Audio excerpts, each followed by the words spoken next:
Welcome to the ITSP Magazine Podcast Network. You are about to listen to the Soulful CXO podcast with Dr. Rebecca Wynn. These conversations focus on the intersection of technology, business, and humanity, exploring how these three areas impact each other. Dr. Wynn interviews guests, including business leaders, entrepreneurs, and experts in various fields, to share insights and experiences on cybersecurity, risk management, and leadership.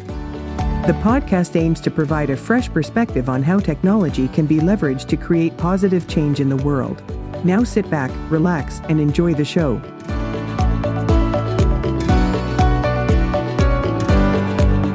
Welcome to the Soulful CXO. I am your host, Dr. Rebecca Wynn. We are pleased to have with us today Jane Frankland. Jane is the founder and CEO of KnewStart and founder of the Source platform. She built her global hacking firm in the late 1990s, has worked as an executive for world-renowned consultancies, and has contributed to leading industry accreditation schemes and forums. She is a popular keynote speaker, board advisor, university guest lecturer, and awards judge, and she regularly shares her expertise in iconic world media outlets. She's known for spotting trends, bringing teams together for mutual wins, and quickly uncovering root problems with their remedies. She believes the world will only become safer, happier, and more prosperous when more women are in male-dominated industries. And it's why she authored her best-selling book, Insecurity. Wikipedia and LinkedIn recognize her as a top voice, and UNESCO has called her a trailblazing woman in technology. She is following her passion to make women in cybersecurity a standard, not an exception. Jane, it's great to see you again. Welcome to the show. Amazing. Thank you, Rebecca. I'm so happy to be here. Can you explain to our audience how you started out? Because when you first went to university, technology wasn't even on the radar for you. So how did that journey go? Yeah, that's absolutely right. I was following my passion, which was art and design. So I have a degree in woven technology, woven textile design. I was going to say, yeah, woven textile design.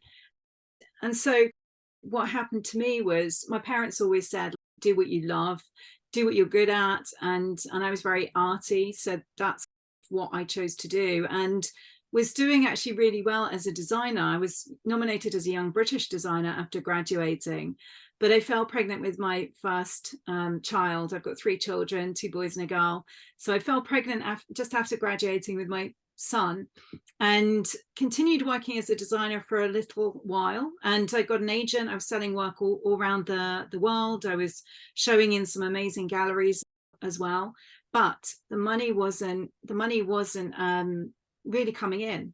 So for me, I was a single parent and I needed to make a decision. I needed to make a change and go and get a proper job, which is what I was told to do. Go and get a proper job. You've done your art for 7 years. It's time to go and get a proper job.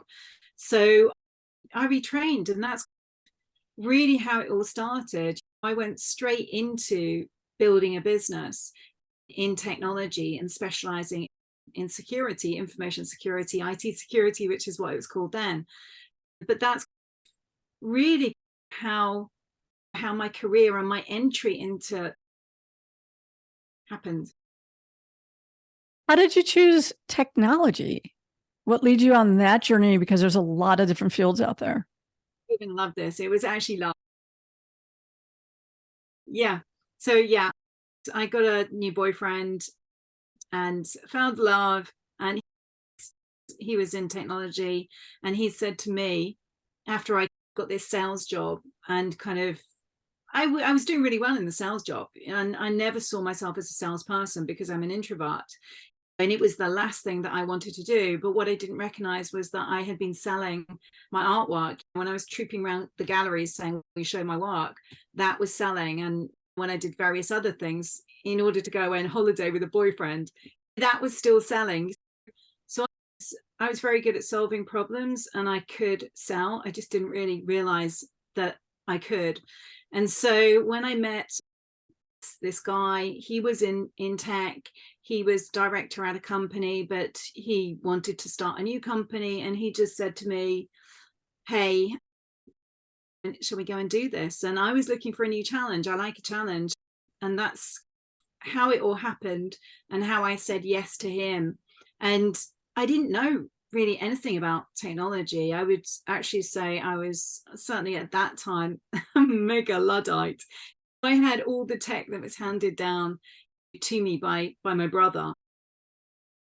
Yeah, that's how I got into technology. And because I didn't know anything about really technology, the two areas that interested me were AI, which was far too new in 1997. That was just too new.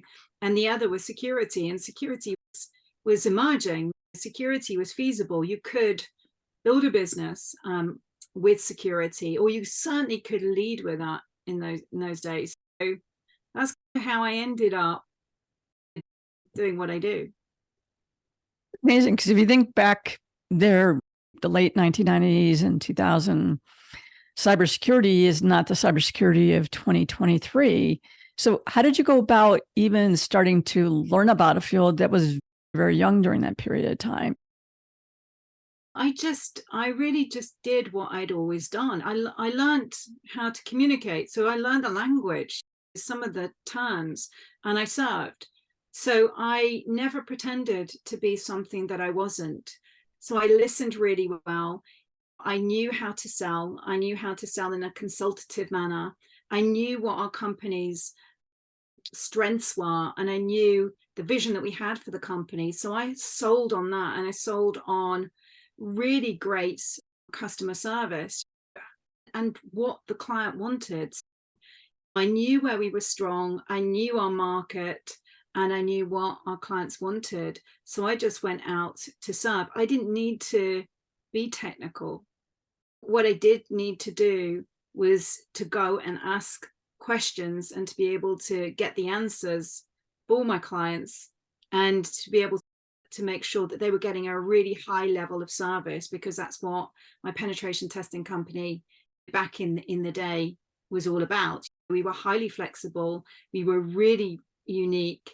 We were high end. We only served a limited number of clients, and we were so absolutely amazing. We were so good at what we did. And for me, that's just how I dealt with it. And what you brought up a few times now is about really listening to the customer and really trying to meet those needs. And I see that today is very lacking. When I talk to vendors and I'm looking at products out there, it's one size fits all. And I'm like, you don't even understand my company. You don't understand the sector that I'm in. You don't understand what our objectives are. You don't understand our roadmap. What do you see lacking, and how do you see that those people can improve themselves? And the second part, how should we take more responsibility as cyber leaders to do a better job on getting those great partnerships that can be with us 3 years, 5 years, and 7 years down the road versus one and done every year you're changing vendors? Yeah, it's got to be built on relationships, hasn't it? So it's the biggest kind of, because there are two big questions that you just asked there. For me, it is all about the long term. It's not about the short term. And it is about building relationship. You know, it's about knowing exactly what you want as well. How can I be of service to you? And how can I be of service to myself as well? So say if I was working with a client, I was evaluating them. Do I actually want to work with them as well as they were evaluating me? And I think when it comes to vendors, it has to be the same thing. It's got to be a win. You've got to be able to get the service that you require from that vendor, and you've got to be in partnership with them. And I do see it in that way. It is about being in partnership and getting a win for both parties. Yeah, for me, it's similar almost when you're interviewing a company, right? Finding out about the company, finding out about the roadmap, finding about what their strengths and their weaknesses are, and are they going to be adding value to you because that's what you need? And the same with when you're going ahead and you're looking for vendors for your company, what value add are they adding into their company, and are they going to be there for long term? I see them very close. Is that how you view them too? I tell people, I think they're along the same streams, and people are failing to do that on both ends, vendor management as well as career management. Yeah, trust comes into it, doesn't it? It really is a case of, do I trust this company? Do I trust this salesperson and this team as well? Trust is everything. And certainly when I dealt with vendors through my consultancy, my first company in security, and certainly as a pen testing company, a lot of those partnerships actually fell through due to trust, which was disappointing. And nowadays, when I'm working with vendors, I can do so from an influencer perspective. So I'm not using those products, but I'm working in partnership with them. So I want to be really clear on what that company does. What are their values? Do I believe them? Do they have integrity? I need to make sure that their values align with mine. And I want to be able to work with premium brands. And they don't have to be huge companies, but they have to have that attitude. They have to go out and be a premium brand for me, to really care about who they're serving and to deliver a top-notch service and to show integrity and to be trusted. And one of the things I look at is their churn ratio for their security teams, their privacy teams, their compliance teams. I look at see how quickly the executives are churning over. I do things along those times. And I think people forget about that. It's not only about the product, but is that company still going to be in business tomorrow or the next day? Or are they looking to be sold to another company? And I've had many times where I've had startups or maybe medium-sized companies have been excellent products who then get bought out by these bigger companies. And then the roadmap stops and I'm like, I have to switch products because it's no longer being serviced in the same way that it has been before. So what other areas do you look at during vendor management versus, is it just going to meet my need, features, benefits? Does it meet my dollar cost? When we talk about those other intrinsic things, what should our audience be looking for? Yeah, they've got to look at those things. But the other thing that I naturally look at, I really want to see what their diversity is like, because that's just so important to me. Yeah, I like to investigate what's happening on that front from a gender, from an age perspective as well. So, yeah, I like to see metrics and yeah, I like to see the commitment. So what are they actually doing? Where can I actually see them being active on those fronts?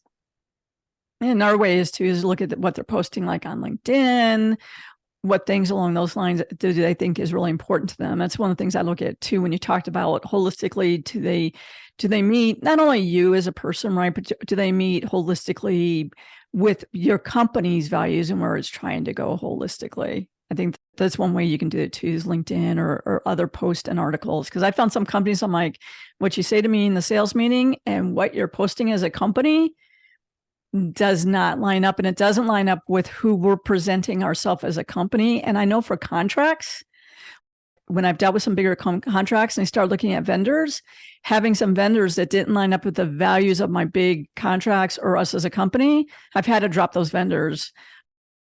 Have you seen that as well too? Yeah, absolutely. I have. Yeah. It's like what is not what you get. Often there's an awful lot of virtue signaling out there. So there's nothing that beats asking around. So when it comes to your peers, how have you found them? What's the quality of the service like? What's the team like? Do they actually practice what they preach? So yeah, I always ask around. You mentioned about looking at diversity of the company and really the leadership as well too. A lot of times people think diversity, DEI is only unfortunately in their viewpoint about skin color. And I think it also goes by educational background. It goes by years that you've been in the business. There's some companies out there that, let's face it, if you're over 40, they don't think that they want you to work for them. And I think they're missing out. And there's some companies who think if you are not 40, you're not going to be hired. Or if you don't have a college degree, we're not even going to look about how many years that you've really put into the school of hard knocks and self-education. I think people miss out on that. What are your views about diversity, and especially too, because you and I are women, how women are unfortunately negatively affected. Yeah, absolutely. It goes on, and I'm not seeing it actually improve. I'm tired of us being in the same situation that we were when I wrote my book. And I wrote that book in 2016. So it was published in 2017. So yeah, I'm very frustrated with the situation because I don't see much change at all. I am seeing women being more visible, which is great. That's fantastic. I am seeing them speaking out more. I'm seeing them writing more. So I'm seeing them doing more and being more visible, which is great because it's absolutely key for their careers, certainly for progressing and advancing in their careers. But I'm really not seeing companies do anything at all. If they are actually doing something, it will be getting a woman in to speak. And usually they're asking that woman to come in and speak for free and to make up her time, however. And the other thing that I see them doing is maybe creating a women's network. And then that's about it. So the changes that we need to really see happen aren't happening because there are other things that I think are more important to them. And most of the leaders are guys, and they are busy doing other things, and they're not a woman. So they just, even when they've got daughters and even when they believe in it, they can't ever know what it feels like to be a woman. Other priorities are just taking preference for them. And I don't blame them for that at all, because the situation for us in cybersecurity is really tough at the moment. It's so tough. The levels of burnout are absolutely huge. They're worse than frontline healthcare workers, which is terrible. I spoke to someone the other day. He was working his weekend. He was going to have to travel on Sunday. He'd had a heart attack earlier in the year. The company he was working at had hiring freezers. He was working in a small team. They'd lost 4 people. They couldn't recruit, and they'd won more business. So his working manner and the hours that he was putting in were huge, and there was no solution. Yeah, it's really tough out there for people. What do you think the solution is for burnout? I see one of the things I see is we keep getting shifted to the left. We were trying to become chief as part of the suite. Then we became suite light. And now we're pretty much allowed places where suite non-existent. And they really want a security engineer or network engineer or even desktop engineer to be a CISO. And I find that, one, I think more breaches are going to happen of that. But of course, they're going to get burned out. And then, like you said, if you end up having a seasoned CISO come in, then you find out. I joined a job one time, and then immediately they said, we just let 17 of your people go. And I went, say what? I didn't have those skill sets. And then I had to pick up the slack. I think part of it's we're not getting positioned right as a viable department, organization, and being critical. And I see us going back to almost like back when we were 2015 all of a sudden, and attitudes. It's almost like we've got the title, but we just don't have Clout. Yeah, absolutely. We're not getting that seat at the table, which affects our jobs, doesn't it? Because those decisions are being made without us being there to influence anything. And then we get and then we have to execute. But yeah, so it's really tough for C-levels, for CISOs right now. And the only way I think for change to occur is by CISOs actually doing 2 things. They can step up and they can learn how to communicate more effectively to the people who they are, the state and the other stakeholders. And the other thing that they can do is push back. It's that not tolerating, which a lot of them are doing. A lot of them are leaving. I read a piece from Gartner the other day, and it said that 25% of CISOs would be leaving the industry in the next 2 years. So by 2025, 25%, a quarter of our CISOs would leave completely. Over 50% or 50% would be changing jobs in the next 2 years. That didn't surprise me at all, because the changing of jobs is consistent, and they don't stay in a job for very long on average. It's less than 2 years, which is half the time that a CIO would. For them, the average tenure is 4 to 5 years, but for a CISO, it's less than 2 years. But it's so worrying when you think 25%, a quarter of our CISOs may leave. It's a prediction by Gartner. So that for me is really worrying. I do see them moving to startups where they actually have a little bit more control and they can actually get on and do their job. So that's, that's positive. And the other thing I see them doing is joining big consultancies where they're not responsible for the company. They're out there advising what the company has to do, which can alleviate the pressure. I think 25 is way understated, especially from all the interviews I've conducted this year. It's probably more around 43%. And I do agree that when in 2 years, it's more like what I see is more like 15 months, which means they really start looking at 6 or 9 months out of the gate. And I think part of the reason for that is I call it the great bait and switch.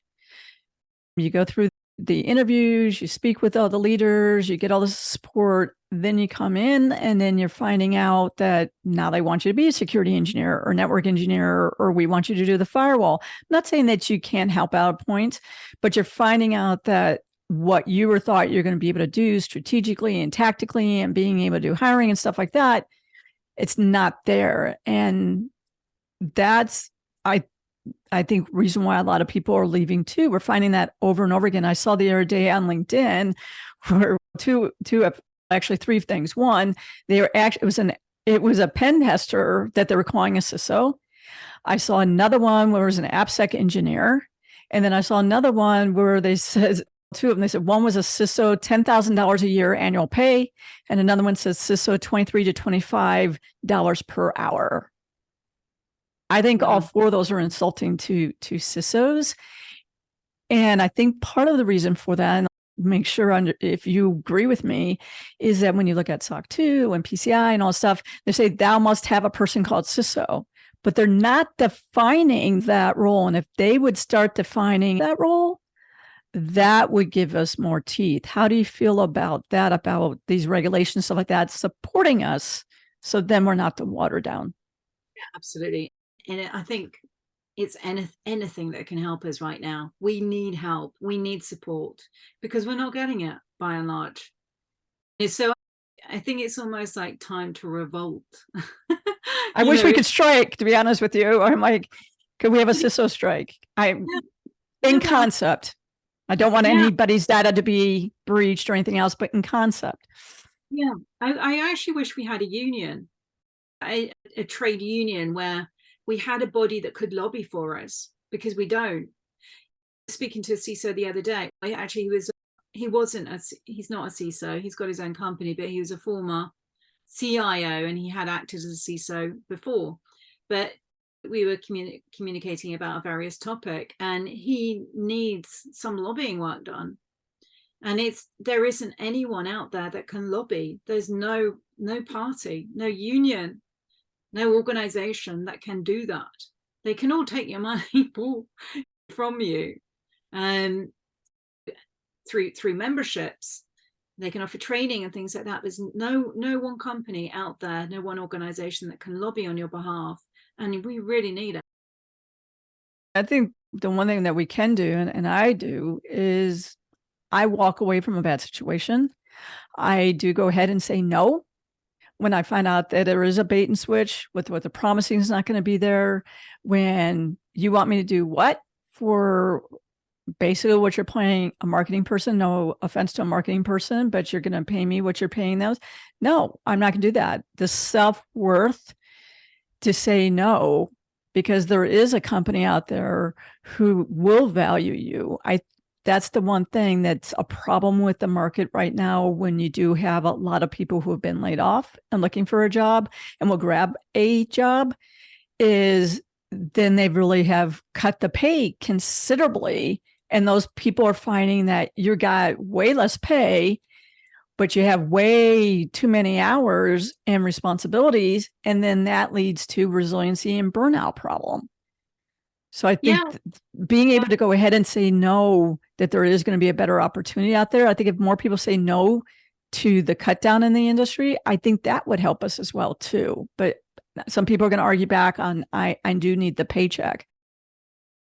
Yeah, but that's where that whole money management like comes in, isn't it? Like squirrel a bit away for a rainy day when you need it, because then it gives you options.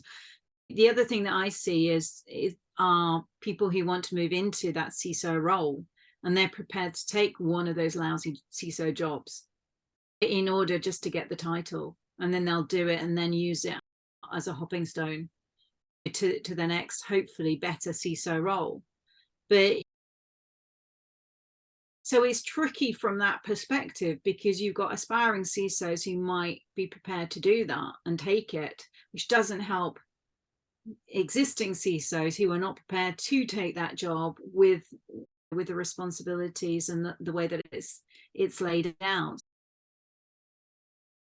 So it's difficult, and I can't see how that can change actually. More breaches are going to happen because they're hiring less experienced people. It's better to go ahead and hire a really experienced person than maybe bring a person who has the heart and soul and the background and stuff like that to maybe be a deputy and train up. But I've talked to more people who are finding that there's a lot of, I call them pariahs out there, a lot of the younger people out there who I will do anything to step over you. And that's going on in the field too. And I tell people that doesn't do anybody any good. It doesn't do the industry any good.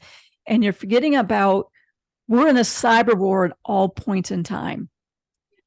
And you have to have the best fielding team that has to be able to trust each other at all points in time, because it only takes one bad insider or one good insider who made a bad decision to really go ahead and not only bring a company down, but affect thousands and thousands of people that can be a generational negative effect to them and their family.